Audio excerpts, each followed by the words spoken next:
अस्सलाम वालेकुम। Welcome to B pro with Adnan Bhatti, जहाँ सीखना है, कमाना है, अपने वालिदैन का हाथ बटाना है।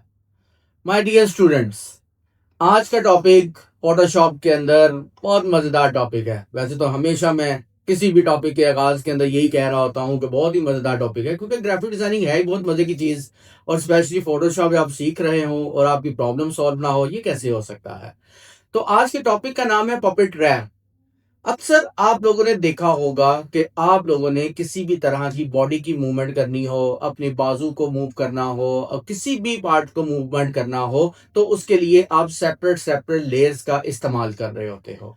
जैसा कि आप लोगों ने फॉर एग्जांपल करैक्टर एनिमेशन करनी है या किसी भी तरह की आप लोगों ने इमेज के अंदर एडिटिंग करनी है, तो उसके लिए पपेट रैप सबसे ज्यादा बेस्ट टूल है। किस तरह? अभी आपको मेरी स्क्रीन के सामने एक इमेज नजर आ रही होगी, जहां एक आदमी मोबाइल की दुनिया में ऐसे खोया हुआ है कि उसको अपने इर्द गिर्द की चीजों का कुछ ख्याल ही नहीं है।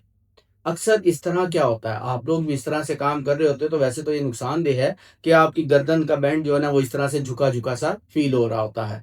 और इस तरह की इमेजेस के अंदर अगर मैंने इसकी गर्दन को सीधा करना है या बॉडी पार्ट को मूव करना है, तो उसके लिए मुझे क्या करना पड़ता है। बेसिकली क्या करोगे, एक आम बिगनर बंदा जो होता है, बिगनर लेवल के ऊपर आएगा, वो एडिट के ऊपर काम करेगा, फ्री ट्रांसफर टूल या यहाँ पे ट्रांसफर टूल के अंदर आके रैप टूल को यूज़ कर लेगा। कुछ इस तरह से आएगा, यहाँ से मूवमेंट कर रहा है, ये काम कर रहा है, इस तरह काम कर रहा है, तो वो देखे ना प्रॉब्लम आ रही होती है, कोई ठीक तरह से इमेज परफेक्ट बनती भी नहीं है।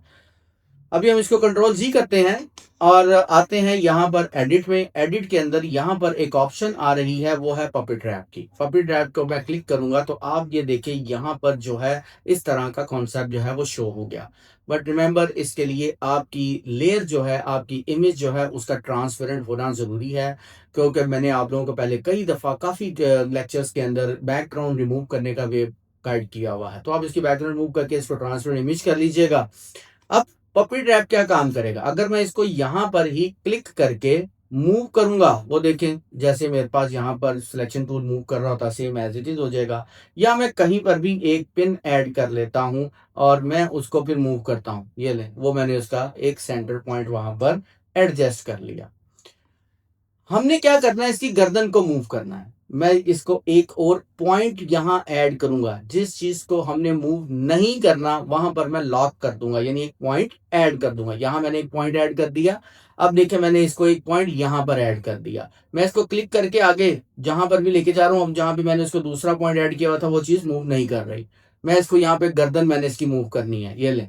अब मैंने इसकी गर्दन को यहाँ पर सीधा कर रहा हूं। मैं चाहूं तो इसको थोड़ा सा गर्दन को पुश भी कर सकता हूं, गर्दन इसकी लंबी भी कर सकता हूं, गर्दन को मूवमेंट जैसी मर्जी चाहूं मैं यहां पर ऐड कर सकता हूं। ये वाला जो मैंने एक पॉइंट ऐड किया हुआ था, वो इस गर्दन का मूवमेंट का स्टॉपर था, यानी उसका एक पार्ट था जिसकी वजह से इसके आगे वाला पॉइंट जो है वो मूव नहीं कर रहा। अगर मैं चाहता हूं कि ये जो मेरे पास उसके ऊपर बैक जो कमर है उसकी, उसको भी मैंने थोड़ा बहुत उसको रिड्यूस करना है, तो मैं वहां पर क्लिक करके मैं उसको भी मूव कर सकता हूं। ये देखें, अपनी मर्जी के मुताबिक मैं जैसे मर्जी पे शेप उसकी एडजस्ट कर सकता हूँ। अक्सर आप लोगों ने एनिमेटेड जो है मूवीज या एनिमेटेड जो है वो कोई भी इसके ऊपर करेक्टर्स बना रहे होते हैं, तो उसी तरह से मूव कर रहे होते हैं। अब अगर मैं इसको यहाँ पर राइट ऑफ के ऊपर देखें, एक टिक मार्क का साइन नजर आ रहा है, यहाँ तो मैं इसके ऊपर क्लिक कर दूंगा या मैं एंटर प्रेस कर दूंगा। ये अब फील ही नहीं हो रहा कि मैंने उसकी गर्दन को किस तरह से सीधा करा, वो ऐसे लग रहा है कि उसकी ओरिजिनल इमेज ही इस तरह की थी। अब इसी तरह मेरे पास एक और इमेज है, क्योंकि मैं आपको हमेशा कम से कम दो इमेजेस के ऊपर कोई भी ऑप्शंस है वो अप्लाई करके दिखाता हूँ। यहाँ पर भी आपने इसकी इमेज को जो है वो पहले ट्रांसपेरेंट कर लेना है। फिर आप इसको कहते हैं कि आपने सिंपल इसकी बाजू को मूव करना है या उसको इस टांग को मूव करना है। तो उसी तरह सबसे पहला स्टेप आपके पास क्या होगा, आपने यहाँ पर आना है एडिट। एडिट के अंदर है पपेट रैप, वो आपके पास ऑब्जेक्ट पूरा सिलेक्ट हो जाएगा। मैं इसको एक मूव करूंगा, यहाँ पहले मैंने इसको पिन यहाँ ऐड कर दी। अब मैं क्या करता हूं कि बाकी की पूरी इमेज मूव नहीं करनी, मैं एक पॉइंट यहाँ पर भी ऐड कर देता हूं। अब मैं इसकी यहाँ पर ये वाली जो लेग है, मैं इसे क्लिक करके मैं इसको मूव करूंगा। ये देख रहे हैं उसके बाजू भी मूव हो रहे हैं और बाकी की बॉडी भी मूव हो रही है। तो इसके लिए जो पार्ट मुझे मूव नहीं करना, मैं वहां पर फिर एक पिन ऐड कर दूंगा। अब यहाँ पर भी एक पिन ऐड कर दूंगा ताकि वो सारी चीजें एकदम फिक्स हो जाएगी, यानी कि उसकी बॉडी मूवमेंट किसी एक पिन ऐड यहाँ ऐड कर दूंगा। अब मैं इसी को मूव कर रहा हूँ तो वो देखें सिर्फ और सिर्फ उसकी वही लेग मूव हो रही है। आप कहते हो उसने यहाँ पे मूव करना है। फिर अगर मैं इसी पार्ट को यहाँ पे मूव कर रहा हूँ, इधर आ रहा हूँ, या एक पार्ट मैंने यहाँ एक पिन यहाँ ऐड कर देता हूँ और मैं अब इसको मूव कर रहा हूँ, तो अब ये देखें सिंपल उसकी ये जो बाजू है वो यहाँ मूव कर रही है। मैं इसको यहाँ पर ऐड करके अगर इसको मूव करना चाहता हूँ, मैं इसको यहाँ पे कहूँगा यार ये चीज़ यहाँ आ जाएगी, देखें, और फिर इसको ओके कर दूंगा।